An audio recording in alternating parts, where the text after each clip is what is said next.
Hi there, Glow here. Please ignore my janky nails. I don't have nail polish remover. And here we have the tools I'm going to be using today. I've got my clay roller and an assortment of cutters. I'm not sure which size circle cutter I'm going to go with. The first time I made these I didn't have them, so I've got to play around and see what I like. You can also just roll little balls and smush them. You don't need special cutters, so by all means you don't need them. I just like having them. And I've got my leaf molds. I tried that once, but I'm going to use them for full-size roses this time. And this is the leaf cutter I used originally, and it was okay. I mean, you don't need anything special to make a leaf, but I don't know, this was just kind of... I had to make the veins in it by hand, and I didn't really do anything I liked, so I really love the mold. This is my calyx cutter. It's the splay of green that's right at the base of the flower. And I hate the plastic ones because look how that's deteriorating. This is a Wilton brand fondant cutter that just transitioned with me, but I'm looking for that shape in a metal one. And here's one of my wax cutting tools, clay tools. That'll help. And I have florist wire, and the large one is an 18 gauge, and the thin one for the leaves is a 26 gauge. I use the thicker for the stem and those for the leaves. And the green isn't affected by the oven, so you don't need florist tape, but I like using it. I like the effect it gives. But you could just leave them florist green, or if you have regular wire, you could paint it green. You could even coat it with clay, or leave it however you like. You don't need the exact tools I'm using. And I'm going to try to make a marbled pink rose. So I've got the red and white in Sculpey 3. And for the leaves and the calyx and all. Oh, now, to make sure that it's the petals of the flower are just a bit, have that tender, succulent look to them, I'm going to be mixing them with translucent Sculpey. This is Primo. It's a bit firmer than Sculpey 3. Oh, and here we go. Oh, I'm showing you. These are inclusions you could use in your roses. I didn't use them in mine, but you can get... I wanted to keep it a little plain, but you could go as fancy as you want. Okay, now I'm adding about twice as much translucent to my colors. I'm starting with white to try to eliminate contamination. I don't want to get a lot of red in my white. And the Primo is firmer than the Sculpey 3, so mixing them together is a bit of a challenge. And I got a little bit of a contamination from my pasta roller that I'm using. But that's okay, it's just a tiny bit, so I'm not too worried about it. And I'm just conditioning the clay, making sure it's nice and homogeneous. And that's a bit too thick for what I want to do. Man, I need some lotion. There we go. I was struggling with my with my pasta roller there. Oh, and that's super thin, but whatever. Like I said, I'm by no means an expert. I'm still getting the hang of things. But that's the good thing about art, because playing around is productive. I'm just goofing around, having a good time, and I'm actually learning stuff, so that's good in my book. That's nice and conditioned. I'll do that to the red and the green.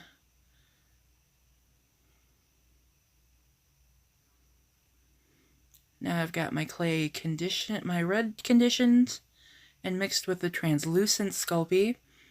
And see, you didn't lose a lot of color compared now, but after it bakes, it can be very different. So I went into this kind of blind because my original roses, I didn't use as much translucent and kind of regretted it. And now I'm just trying to get the marble effect I want. It's always been accidental, so trying to do it intentionally is a bit different for me. So I'm just starting with half of the white I had and half of the red I had. And I'm twisting it together and making this weird lopsided peppermint thing. Just hang in there. It gets better, I promise. And I'm putting it through my clay roller, and now it's a big old stretched out melted candy. And this isn't a specific technique at all. Like Skinner blends, that's a technique. This is just me making it up as I go along. And you can see how the layers are blending together, but that's like too thick of just plain straight stripes, and I want variation everywhere, so I'm just kind of twisting and rolling and smashing. That's another good thing why I had reserved half the red and white in case I totally messed this up. I could always go back and try again with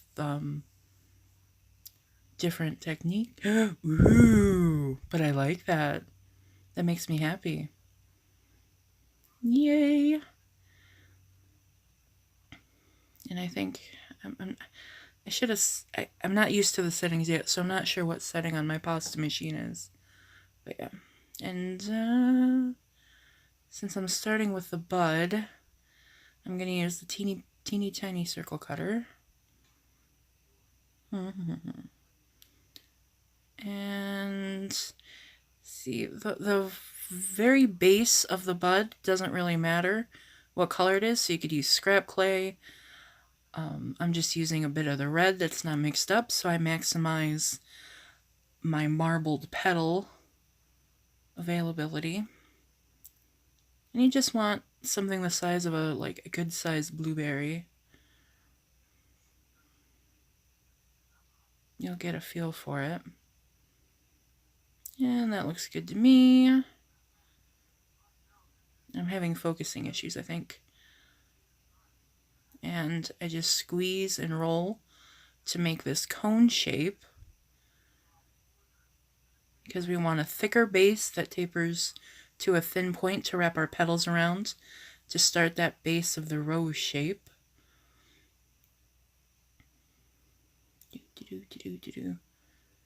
And I always get really finicky with these things. I play with it. And we're gonna spot on some bake and bond, just because I want to make sure that my flower doesn't fall off the stem.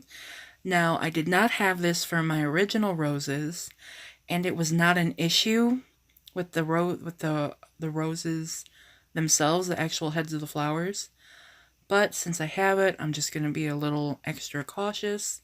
By all means, it's not something you absolutely need. Because honestly, the first tutorial I followed to make polymer clay roses was NerdEcrafter. She made her rainbow roses. And I didn't even do it exactly her way the first time. I watched it and got ideas and found my own way. So you just got to get your own feel for things. My roses don't look like her roses, and your roses aren't going to look like my roses, but they're all absolutely beautiful. And roses out in the world don't look all the same either. So it's pretty perfect if you think about it. So I've got that all secure. And I probably wipe my hands on my pants, because I'm a goblin. And what am I doing? That's right. Now I have, I didn't show it yet. On the side I have a styrofoam block to put my rose stem into so it doesn't get smashed. I can just stick it in the styrofoam while I'm working on other stuff. And to get a petal, I'm cutting out a circle. And there are specific petal-shaped cutters. I don't have those. Those are perfectly cool. And you always start with smaller than you want. At least this way I do. Because I press my finger around the outer edge so that each petal tapers to the edge. It's super quick. You just rock your finger around it. And to make the first few petals, you're not going to see a lot of them. So don't worry too much about it. We're just creating that really tight overlapped petal in the center. So I'm putting that on and pinching it because you don't really want to see the that base for our bud. And with the marbled ones, you get to kind of choose like where you want it. I want more red on this petal. This swirl looks pretty. But these you're not going to see a lot of, so it doesn't really matter what pattern you get on there. And again, I'm just rocking my finger around the outside. Like the M&M song. And I'm going in and hugging that other petal with it to create that tight center of the rose, making sure it's nice and stuck. You could use Bake and Bond on each petal if you really wanted to. It hasn't been necessary for me at all. I didn't even have it with my first roses, and I made 14 roses in the beginning. And none of them were worse for wear for it. I'm having such issues with focus on this video. I'll figure it out. I'm still working on positioning and zooming for my camera. So we're getting there. And now we're just going to add petals around the bud.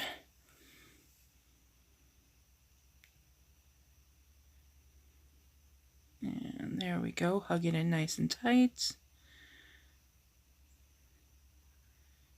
And I like to put 3 around now. I don't like going directly across because roses are very natural. Each one's unique. And if I go right across from one of each other, it just looks a little too planned out for me. So I start with putting 3 around that first base instead of back and forth 1, 2, 3, 4. Let's see. Instead of overlapping it from the other side like I did with the first 2, just a little off to the side, leaving room for one more petal on just about the same level.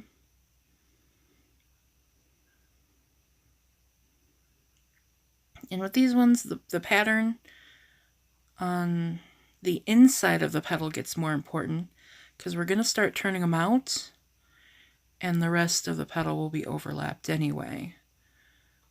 So really choose the pattern you want looking down at the rose rather than from the outside. See, because we turn out that little lip. Because as the rose opens, the petals curl more and more outward. So we're just mimicking nature here.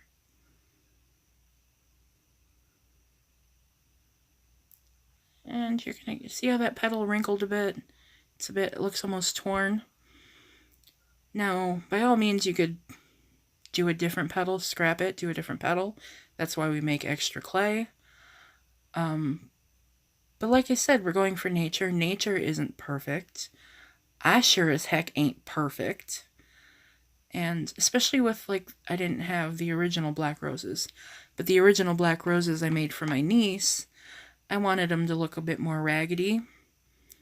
So I actually used a lot of petals that were kind of split or ragged or broken or ruffled a little harder than I would usually.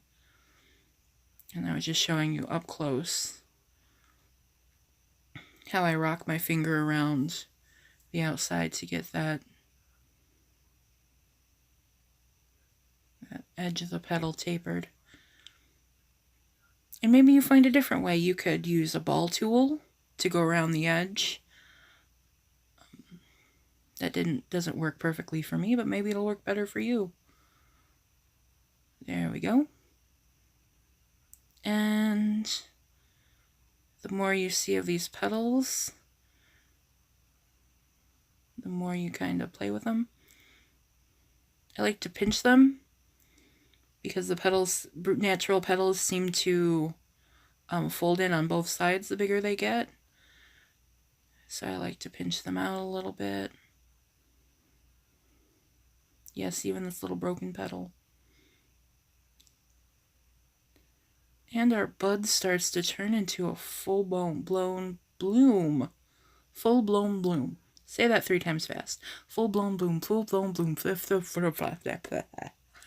Nope, you can't do it. And I mean, and I dropped it. Dropping things doesn't ruin it. You might have to rejudge some petals. But if dropping things was a deal breaker, I wouldn't be able to make art. And I have another broken petal. I just want to show you some variations while keeping it simple. And if you didn't want it to get as stretched out or chances of it breaking, you could always use a tool like my spatula, my palette knife, more like it.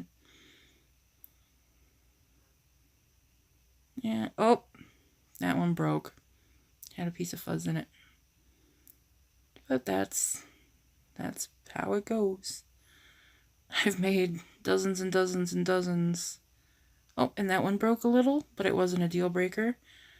I just pinched it together and smoothed it out. And all that means is it helps it fold over a bit more. No harm done. So you can even repair those broken petals if you're careful. Not that I'm terribly careful, but if you work with it, petals can be salvageable. And I don't have a specific number of petals I go for. Like, there's no magic number. Some may have more than others. I just keep adding petals and playing with it until the rose to me looks balanced. And that's when I stop adding petals. Now I'm curious. I wonder how many I generally add. I'll have to go back and count. Because I'm weird like that and I want to know now. There we go. Pinch it out so the petal has a natural curve. There we go. And see, our tiny bud is turned into a full-blown blossom. And we're not too worried about that because we're going to cover it with the calyx. And actually, you could even bake that off if you wanted to save it so it doesn't get crushed. But I wasn't that clever. Okay, now I'm going to be doing the leaves. That seemed way too bright to me once I started thinking about it. Because like, oh, no. I didn't like that. So I took that green and I mixed it with some brown to keep it warm and a little black to darken it up. And that's the green. And see, my hands are green. That's why you start with your lightest and go darker. Because I like that much better. You reduce the risk of contamination. Yep, I like that. And this is only my second time using this. So you're gonna see me struggle with it a little. But it's all part of the process, you know. Just Bob Ross it, happy accidents and all. Just keep working and offer it up to Bob Ross. Because no matter what, he's proud of you just for trying. I miss Bob Ross. Okay, now I thought I was smart and tried to do this. And I just kind of smear it around, and then it's too thick because I put too much clay in there. Try to scrape it off, but the mold is soft, so I gouge it. Ugh, that leaf was a mess. But, it works. Just trim off the excess. And we're going to put this on a wire. So I'm going to make the hole. And you've got to, this is thinner, so you've got to be careful with your wire. But since it's nice and soft, it's easy to fix if you pierce through one side or the other. Getting it all slicked up with some Bake and Bond. And there we go. You can bend the wire a little if that makes you happy. Set it aside. And you know what? I'm going to do another leaf. Since I'm not... actually, I'm going to do a smaller leaf. So I have two different leaves going on. Now, if you're doing like a full bouquet, and you could do one leaf near the top so it's easier to arrange them, or you could just do separate stems of leaves with your arrangement. On the black roses I made, I actually didn't do leaves, I added thorns. So you could do leaves, no leaves, thorns, no thorns.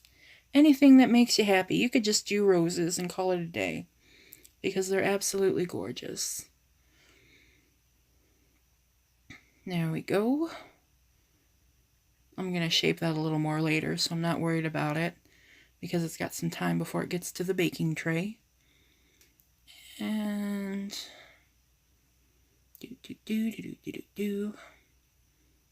now this is going to be for the calyx. And if you don't know what the calyx is, you will see in a moment. It is super cool. You know what? And it's not necessary. You don't need to put it on there. It's just one more layer of detail that really makes your rose look like a rose. And zoom in because I'm going to be doing some little work.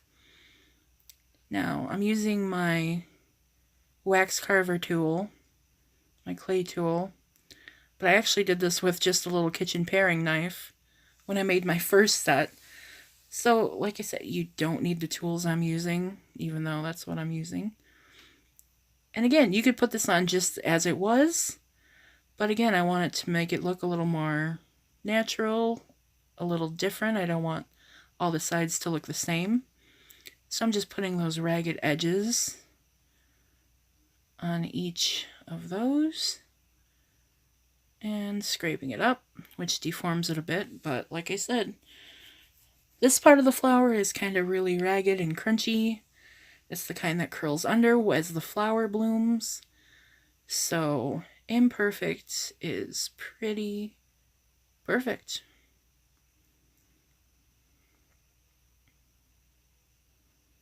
And thread it right up to the butt.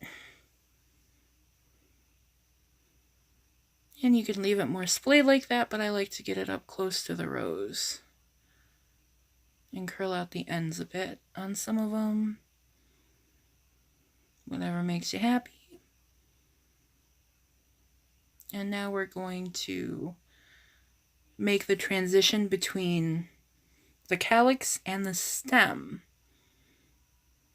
And we're just getting a pea-sized amount of green,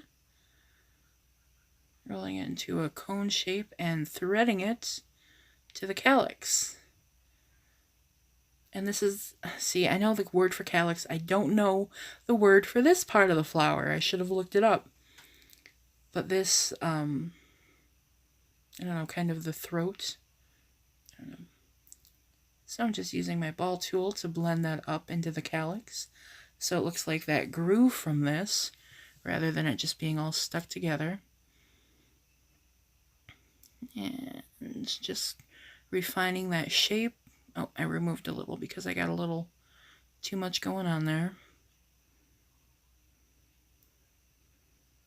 And you can see a little bit of the calyx from the top, which I like. I like these things to be interesting from every angle. So I want details in the calyx, and I want details in the stem, as well as the flower. I want the flower to look as good as it does from the top, from the side. And, oh, clay softener. Now I'm trying to get rid of my fingerprints, because it looks okay with like it is, but it was just something that kind of bothered me. So I'm trying to figure out how to use this clay softener properly.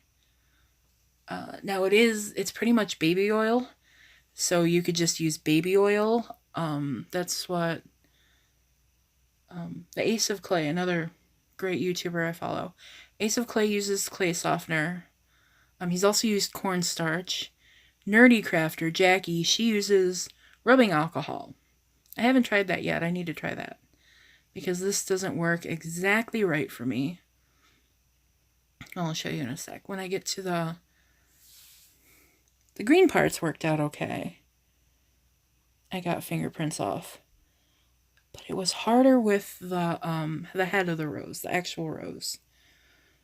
You see, that's easy to get in there and scrub away. Going up and down and back and forth is necessary for getting rid of them. It's hard to see them, but you can see them a little in the light. Is it necessary to even try to get rid of fingerprints? No. Because, I mean, you make something from scratch, you're going to leave your mark. But, like I said, it's something I want to do, so I'm going for it.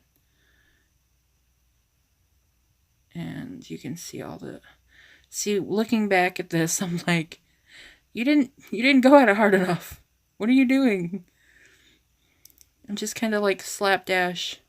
Like, oh, I think here, I think there. But no, I miss so much doing it that way.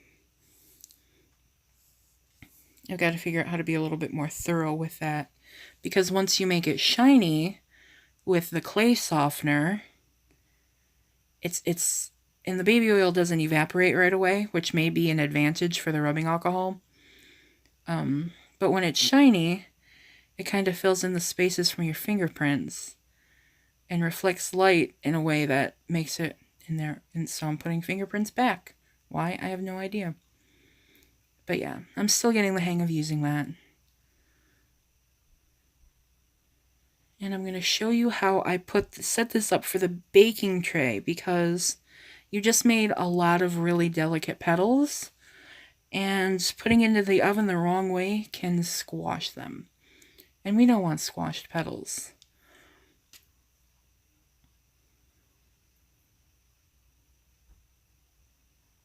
I've got some tin foil.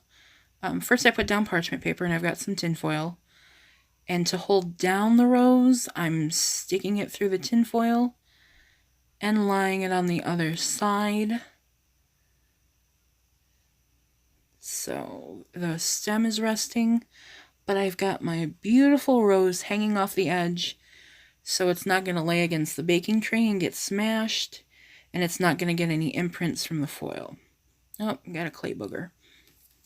I'm going to take my leaves, and that wouldn't hurt it because it's not heavy enough to really smash. But I've got the foil, so why not use it? And I'm just going to tweak this a bit to get a nice leaf shape. There we go. Because they kind of curl a little, they wrinkle. If you really wanted to get some variance, you could create tears if you wanted to. And that's all ready to stick in the oven. Alright, we have our baked rose and leaves. I'm not worried about the back. But if you're worried about the back, you could definitely carefully texture the back. And you can see, yeah, we didn't get any of the deep reds. The translucent clay definitely made things more pink than anything, which I am totally okay with. It's a learning experience. And everything's got a bit of a gloss to it. Okay. Like you saw, I just wrapped my leaf right around the stem. And since I'm putting another stem on, since I'm putting another leaf on, I'm going to trim that down. Got one leaf. Here is my second bigger leaf. And wind, wind, wind.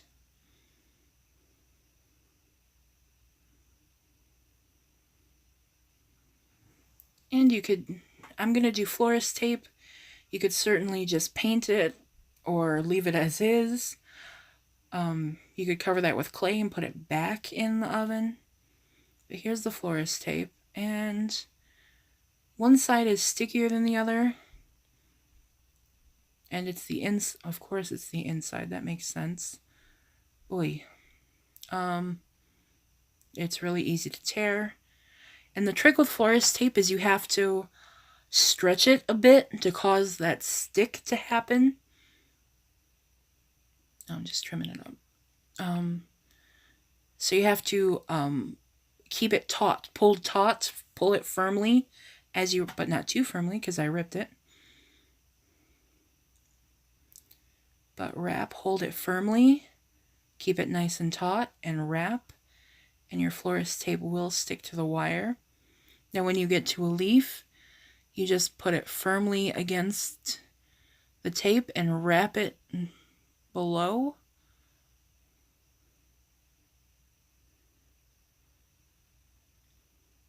Just jump right over it.